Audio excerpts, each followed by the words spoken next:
golaha xukuumadda dowlad goboleedka Puntland, golaha wakiilada, aqoon-yahanada, odayaasha, dhalinyarada iyo culamaa u diinta meesha joogtaba dhammaantiin waxaan idinku salaamayaa assalaamu calaykum waraxmatullaahi wabarakaatuh. waxaa sharaf weyn noo ah in galabta aan isugu nimaano halkan annaka oo bandhigayna hadduu ilaahay idmo taariikh nololeedkii caalim ka mida culimmada Soomaaliyeed Sheekh Cali Cabdiraxmaan.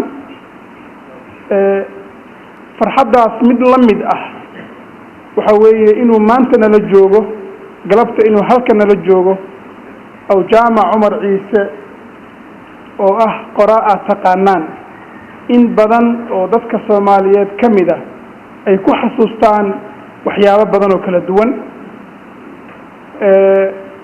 dadku badankiisu waxay ku xasuustaan aw jaamac Cumar Ciise taariikhdii daraawiishta ururiyay, diiwaankii sayidka ururiyay iyo buuggii qaranjabka Soomaaliya. laakiin intaas in ka badan buu leeyahay sidaan soo bandhigi doono. buugaagtaasoo aanan ku qorayn keliya luqadda Soomaaliga ah laakiin waxa uu leeyahay buugaag ku qoran af carabi oo shiikha uu macnaha jaamac uu qoray. haddana weli ma uusan ka daalin, allaha macna u fidiyo cumrigiisa, caafimaadna allaha ku galayste.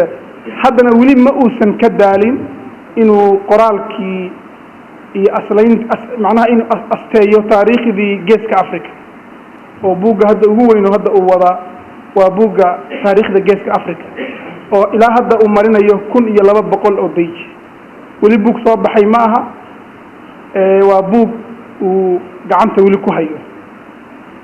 barnaamijku wuxuu noqon doonaa waxaan rabnaa maadaama laga hadlayo taariikhda culimmada Soomaaliyeed, caalim ka mid ah culimmada Soomaaliyeed, in marka hore aan sheekh ku soo dhaweyno oo macnaha wacdigii iyo quraan akhriskii iyo waanadii iyo ahmiyadda ay leedahay ka hadalka taariikhda culimmada Soomaaliyeed.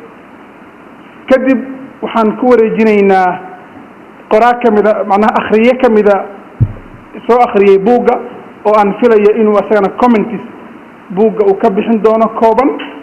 ma rabno inaan ku dheeraano, waxaan rabnaa buugga xooggiisa inaan siino qoraaga, inaan u dayno aw jaamac Cumar Ciise uu ku soo bandhigo heerarkii kala duwanaa ee buugga uu soo maray, qaybaha uu buugga ka kooban yahay iyo talooyin fara badan oo buugga uu xambaarsan yahay, loogana baahan yahay dadka hadda dhagaysanaya iyo dadka daawan doonaba inay intaba ay taabageliyaan talooyinkaas.